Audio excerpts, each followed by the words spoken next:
जय माता दी, जय मां ललितांबिका। कैसे हैं आप सभी? मैं उम्मीद करता हूँ आप सभी स्वस्थ होंगे और आनंदित होंगे। भगवती जगदम्बा की कृपा आप और आपके संपूर्ण परिवार पर निरंतर बरस रही होगी। तो आज जो हम जानकारी लेके आए हैं वो इस विषय पर लेके आए हैं कि जब आपका कोई मंत्र सिद्ध हो जाता है तो अपने उस मंत्र का प्रयोग आप किसी दूसरे व्यक्ति के लिए कर सकते हैं या नहीं, या आपके पास कोई सिद्धि है उसका प्रयोग आप किसी व्यक्ति के लिए कर सकते हैं या नहीं। तो आज इस वीडियो में मैं आपको बताऊंगा कि आप अपने मंत्र या अपनी शक्ति का कैसे प्रयोग कर सकते हैं और किस प्रकार से लोगों की मदद कर सकते हैं, और क्या आपको सावधानी रखनी चाहिए जिससे कि आप उनके कर्म बंधनों में ना बंधें। तो आज की वीडियो ये संपूर्ण जानकारी पर है, तो वीडियो को अंत तक देखें। जानकारी पसंद आए तो वीडियो को एक लाइक अवश्य कर दें। कमेंट में जय माता दी लिखें। चैनल पर आप पहली बार आए हैं तो चैनल को सब्सक्राइब कर लें, क्योंकि मैं इसी प्रकार की रोचक ज्ञानवर्धक जानकारी लेके आता रहता हूँ। जिन्होंने मेरी पहली वीडियो नहीं देखी है उस वीडियो का लिंक मैं डिस्क्रिप्शन बॉक्स में दे दूंगा। आप पहले उस वीडियो को देखें जिसमें मैंने 11 संकेत बताए हैं मंत्र सिद्धि के। यदि वो मंत्र सिद्धि के 11 संकेत आपको अपने अंदर दिखाई देते हैं या वो 11 संकेत आपको प्राप्त हो चुके हैं, तो आप पहले तो ये कन्फर्म कर पाएंगे कि हमारा मंत्र सिद्ध हुआ है, और ये कन्फर्म होने के बाद ही फिर आप किसी के लिए प्रयोग कर पाएंगे। क्योंकि जब वो 11 लक्षण आपके अंदर आ जाएंगे, वो 11 संकेत आपको पूर्ण रूप से प्राप्त हो जाएंगे, तो वो मंत्र आपके अंदर जीवित अवस्था में होगा, जागृति की अवस्था में है। और उस मंत्र से आप अपना तो भला कर ही सकते हो, साथ में अन्य लोगों की भी आप मदद कर पाओगे। अगर आप किसी दूसरे व्यक्ति की मदद करना चाहते हैं तो क्या आवश्यक है? सबसे पहले आपका अहंकार, आपके अंदर अहंकार नहीं होना चाहिए किसी भी प्रकार का। जैसे बहुत से लोगों को अहंकार होता है कि ये हम कर रहे हैं, या हम ये कर देंगे, या हम उसको ठीक कर देंगे, या हमने उसको ठीक किया। किसी भी प्रकार का अहंकार, मेरे पास ये शक्ति है, मेरे पास वो सिद्धि है, मैंने ये साधनाएं की हैं, मैंने वो साधनाएं की हैं, अपना रुतबा दिखाना, लोगों को डराना, लालच में लोगों का कार्य करना, डर या भ्रम के साथ कार्य को करना, मन में ये भाव रखना पता नहीं होगा या नहीं होगा, लेकिन हमें क्या है, हमें तो पैसे मिल जाएंगे, हमारे जाने कोई ठीक हो या ना हो। इस तरीके की जिनके मन में भावनाएं होती हैं, या जो अपने अहंकार से खुद मुक्त नहीं हो पाए हैं, जो खुद अपने कर्मों में बंधे हुए हैं, तो ऐसे व्यक्ति अपने मंत्र का प्रयोग ना करें। और या फिर जो लोग करते हैं, जिन्होंने छोटे मोटे सावर मंत्र या कुछ भी सिद्ध कर लिए होते हैं, जो अपने मंत्रों का प्रयोग करते हैं, लेकिन वो अहम में होते हैं और हर चीज में मैं करते हैं, ये शक्ति को बिल्कुल बर्दाश्त नहीं होता है। क्योंकि शक्ति के जो पिता बन के आए थे प्रजापति दक्ष, वो भी हर बात में मैं करते थे। तो शक्ति की ही वजह से प्रजापति दक्ष का सिर धड़ से लग करके उसको बकरे का सिर लगाया था कि तू मैं बहुत करता है, तू मैं कर। तो इसलिए शक्ति को अहंकार में बिल्कुल भी पसंद नहीं है। और जिसके पास शक्ति हो उसके अंदर यदि अहंकार आ जाए तो वही शक्ति उसका विनाश कर देती है। यदि आपको कोई मंत्र सिद्ध हुआ है, कोई शक्ति आपको प्राप्त हुई है, तो सबसे पहले तो अहंकार में कोई कार्य नहीं करना चाहिए कि ये हम कर रहे हैं। अगर आप इस अहंकार में कार्य करते हैं तो वो शक्ति आपका कार्य नहीं करती है, और आप ना चाहते हुए भी जो मरीज है उसके कर्म बंधनों में पड़ जाते हैं। वो तो परेशान है ही, साथ में आप भी परेशान हो जाते हैं। फिर लोग कहते फिरते हैं कि जब से हमने उस इंसान का ये काम किया तो वो तो ठीक हो गया, लेकिन तब से हम उस चीज से ग्रसित हो गए। तो वो इसी कारण से होता है, जब आप अहम को लेके चलते हैं। तो सबसे पहले तो आपको अहंकार से मुक्त होना चाहिए। आपने मुझे भी देखा होगा, कोई यदि कहता है कि आपकी इस चीज से हमें लाभ हुआ, तब भी मैं एक ही बात कहता हूं कि भगवती कृपा करे। कभी मैंने ये नहीं कहा कि ये मैंने किया, ये ऐसे हुआ, ये वैसे हुआ, कभी नहीं कहा। जो लोग समझ जाते हैं वो अपने आप जानते हैं कि ये कहां से हो रहा है, कैसे हो रहा है।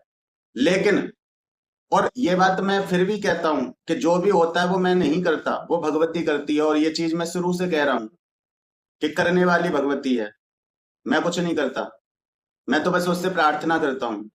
तो यही चीज आपके अंदर होनी चाहिए, अहंकार नहीं होना चाहिए। आपने कुछ भी किसी का कर दिया तो एक कहावत है, नेकी कर दरिया में डाल। तो इस प्रकार आपको चलना चाहिए। अपना प्रदर्शन या जादू का खेल दिखाना नहीं है ये। बहुत से लोगों को छोटी मोटी सिद्धि शक्ति मिल जाती है तो उनको प्रदर्शन करना बहुत अच्छा लगता है, हर किसी के सामने जा जाके बताना, हर किसी को दिखाना, हर किसी से कहना हम ठीक कर देंगे, हम इतनी बड़ी बड़ी चीजों को ठीक कर देते हैं, हम वो कर देते हैं, वो कर देते हैं। ये शक्तियों को बिल्कुल बर्दाश्त नहीं है। कुछ लोग मेरे चैनल पे भी आके बोलते हैं हम ये कर देते हैं, हम वो कर देते हैं। अच्छी बातें कर देते हैं।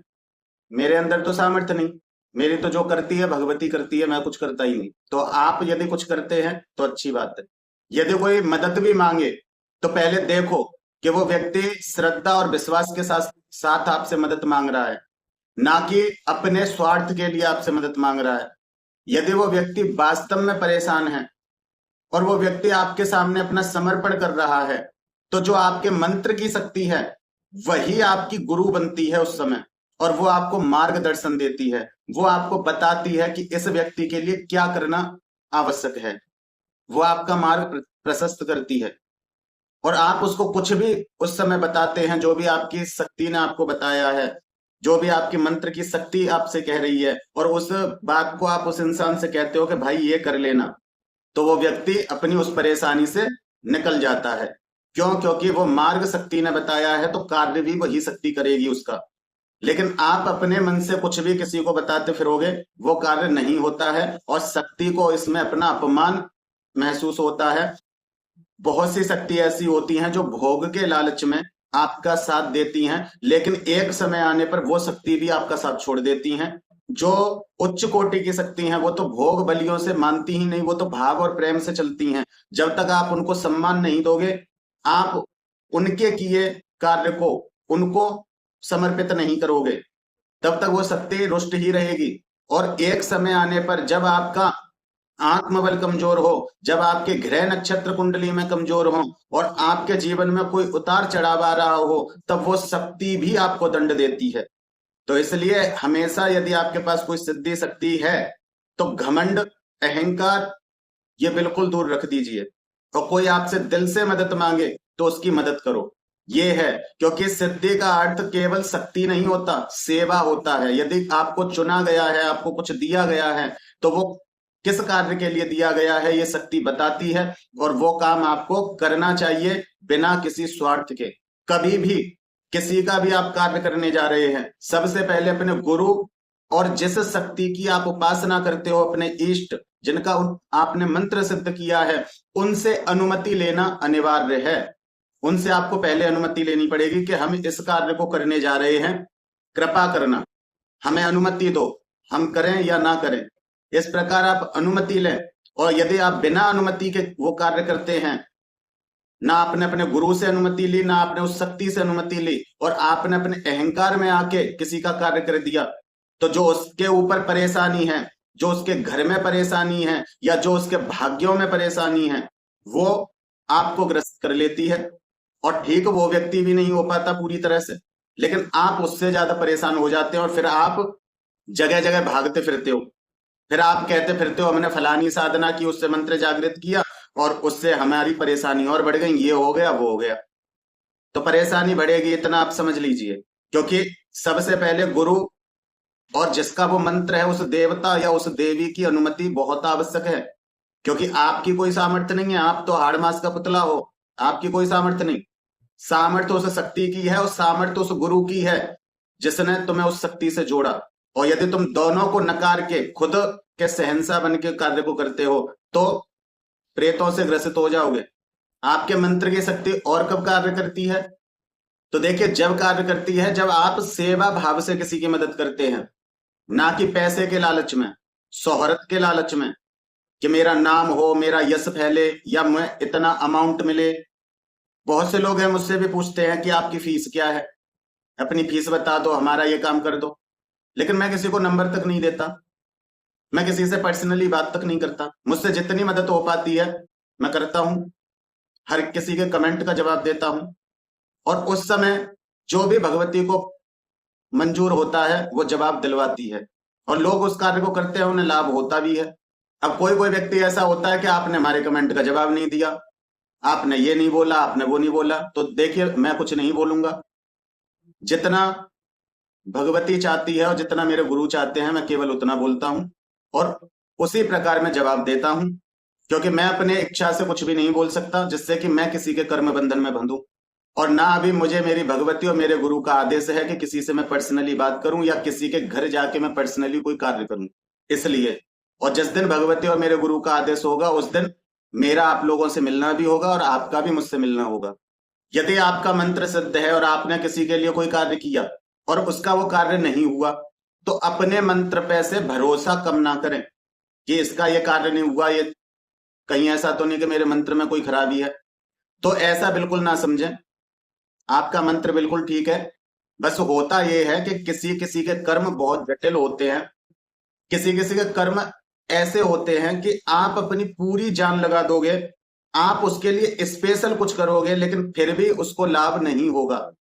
उसके कर्म इतने जटिल हैं, क्योंकि यदि उसके कर्म जटिल हैं तो उसका निर्णय उस मंत्र की शक्ति लेती है। अब देखिए, किसी किसी के तो ये है कि कार्य होता ही नहीं, बात खत्म।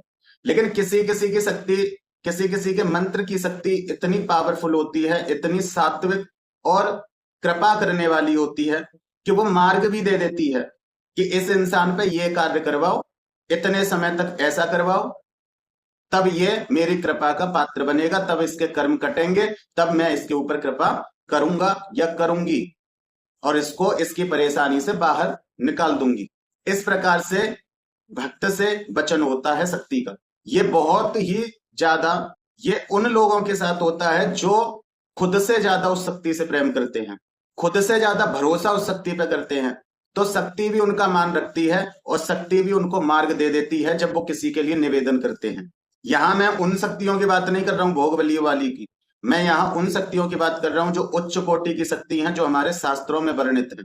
उनके नियम है ये, क्योंकि कर्मों को वही बदल सकती हैं, कर्मों को वही काट सकती हैं, और कोई नहीं काट सकता। और तो खुद अपने कर्म बंधनों में फंसे पड़े हैं, तभी तो भोग ले रहे हैं, काम कर रहे हैं। मैं उन शक्तियों की बात कर रहा हूं जो किसी के कर्मों में नहीं, जो कर्म काटने वाली हैं। तो आप अपने इष्ट के ऊपर छोड़ें, उस मंत्र की शक्ति के ऊपर छोड़ें। केवल आप निवेदन और प्रार्थना कर सकते हैं कि हे प्रभु, हे माँ, यदि आप इस व्यक्ति को अपनी कृपा का पात्र समझते हैं या उस योग्य है ये व्यक्ति, तो मैं इसके लिए क्या कर सकता हूं, मैं इसको कैसे इस समस्या से बाहर निकाल सकता हूं। तो वो शक्ति, आपके इष्ट आपको मार्ग दिखाते हैं। लेकिन यहीं आप खुद से कुछ करते हैं तो आप परेशानियों का सामना करते हो। कभी भी अपने मंत्र से किसी का भी कार्य करके भगवान को, अपने इष्ट को या उस शक्ति को धन्यवाद करो, हमेशा धन्यवाद करो। खुद क्रेडिट मत लो किसी चीज का। यदि खुद क्रेडिट लोगे तो समस्याओं का सामना करना पड़ेगा, चाहे आपका मंत्र सिद्ध है चाहे नहीं, करना पड़ेगा आपको सामना। और जो भी आपके पास आया है उस व्यक्ति को भक्ति से जोड़ो, जिससे कि उसके फिर कर्म खराब ना हो और फिर वो कोई गलत कार्य ना करे और फिर वो परेशानी में ना फंसे। क्योंकि जगदम्बा भी एक बार अवसर देती है, वो भी एक बार असुरों से कहती थी पाताल चले जाओ, पाताल चले गए तो बच गए, नहीं तो खा जाएगी, और खा जाती थी। जब असुर नहीं जाते पाताल लौटकर और युद्ध लड़ते तो वो खा जाती है। तो इसलिए एक बार गलती हुई और आप उसका पश्चाताप कर रहे हो, किसी की मदद ले रहे हो, तो इसलिए आपका मंत्र सिद्ध है, आपने उस सत्ता को समझा है, तो आप उस व्यक्ति को भी भक्ति से जोड़ो। आज वो तुम्हारी बातों पे भरोसा नहीं करेगा, लेकिन जब वो स्वयं भक्ति करेगा, स्वयं उसको अनुभव होंगे, स्वयं उसके अंदर शक्ति का संचार होगा, तो वो परेशानी में आगे फंसेगा ही नहीं।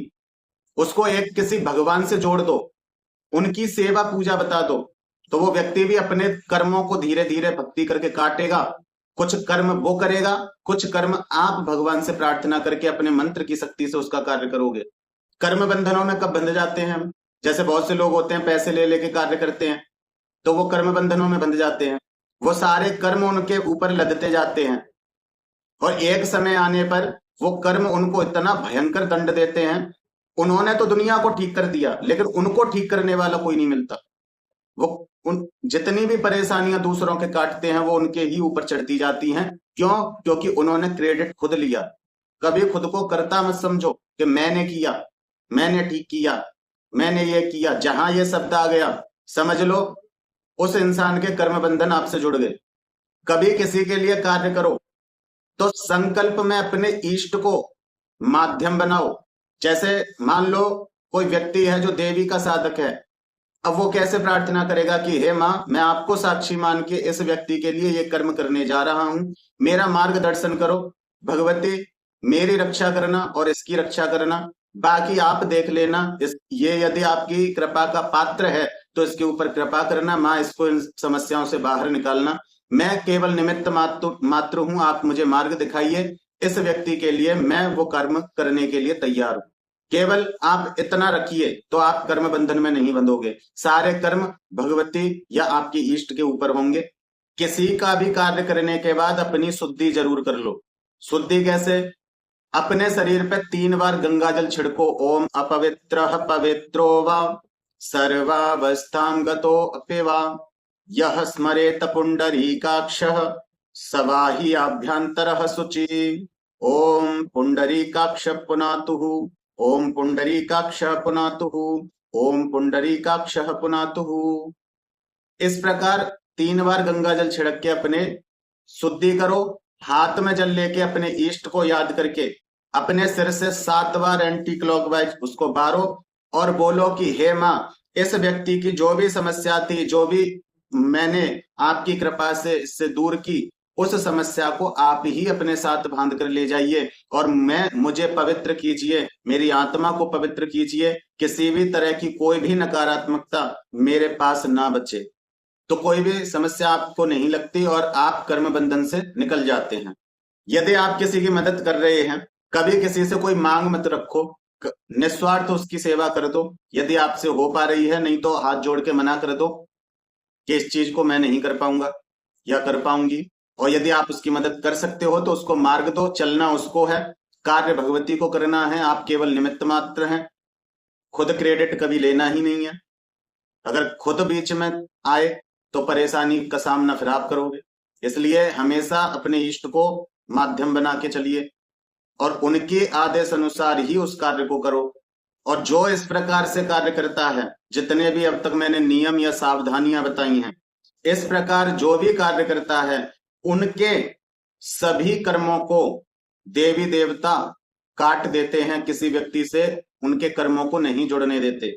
और इस प्रकार से जो व्यक्ति इन कार्यों को करते हैं, पूर्ण समर्पण और श्रद्धा भाव के साथ, निस्वार्थ, बिना अहंकार, ऐसे व्यक्तियों की पुकार पर देवी देवता उस व्यक्ति के कर्मों को काट देते हैं, जो व्यक्ति आपके पास मदद के लिए आया है।